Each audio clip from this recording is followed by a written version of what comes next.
मौलाना रूमी ने अपने शिष्यों से सवाल पूछा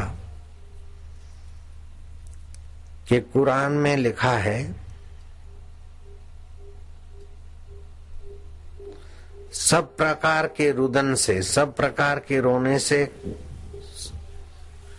गधे का रोना सबसे ज्यादा बुरा है, ऐसा क्यों?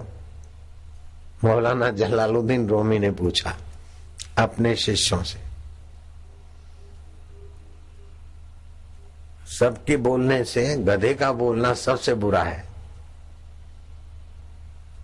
कुत्ते का भी बोलते क्या कुत्ते जैसा भौंकता है, लेकिन कुत्ते का भौंकना भी इतना बुरा नहीं जितना गधे का रेंकना है। और गधा रेंकता है तो दो मतलब से रेंकता है। कुत्ते के उतने नीच मतलब नहीं होते जितने गधे के होते। तो बोलो कौन से दो मतलब है कुत्ते के गधे के रेंकने के? कुत्ता तो वफादारी के लिए भौंक लेगा, और कुत्ता भौंका है तो उसको कंपनी देने के लिए भौंक लेगा, लेकिन गधा दो समय में ही भौंकता है। दो चीजों के लिए गधा रेंकता है। तो मौलाना जलालुद्दीन रूमी ने अपने शिष्यों की बुद्धि बढ़ाने के लिए कुरान का दृष्टांत दिया कि कुरान में ऐसा लिखा है कि सब तरह से रोने में गधे का रेंकना, सब तरह के रुदन से गधे का रेंकना बुरा है। बताओ गधा क्यों रेंकता है? कोई जानता है तो बताओ। नहीं जानते।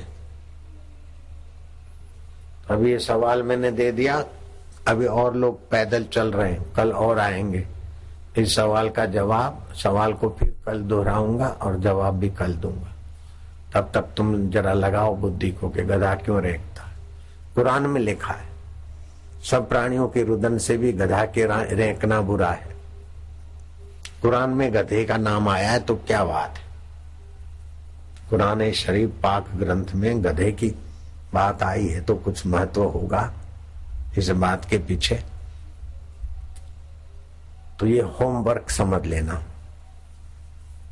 गधा दो बातों के लिए ही रेंकता है। कुत्ता भले फालतू भौंकता है, लेकिन गधे का रेंकना कुत्ते से भी बुरा है, और उससे भी बुरा है उस मनुष्य का बोलना, चालना, हिलना, डुलना, खाना पीना जो अल्लाह के लिए कुछ नहीं बोलता, अल्लाह के लिए, भगवान के लिए जिसमें प्रीति नहीं, वो गधे से भी बुरा है।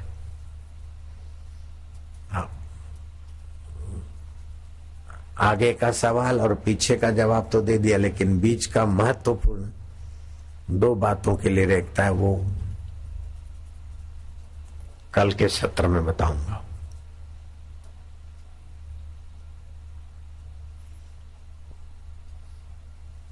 इधर तो कोई नहीं बता, कोई जानता है तो बोलो। गधा रेंकता है तो दो मतलब से रेंकता है। कुत्ते का भौंकना केवल दो मतलब से नहीं होता है। जिस मतलब से गधा रेंकता है उस मतलब से कुत्ता नहीं भौंकता।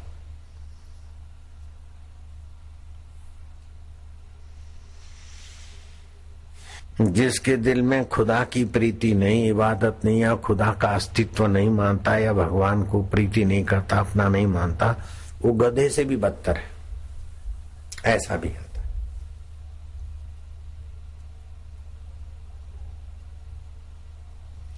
इतने पढ़े लिखे लोग हैं, लेकिन गधा रेंकता है सुना है, और गधा रेंकता है दो ही निमित्त से, वो पता नहीं। स्कूल कॉलेज डिग्रियां तो है, लेकिन बबलू बनकर बैठे। मौलाना रूमी की बात हमने कल बताई थी। वो अपने शिष्यों से पूछते थे कि गधा रेंकता है दो समय में, दो मतलब से रेंकता है। कौन से दो मतलब होते हैं? ये सवाल कल हमने छोड़ा था।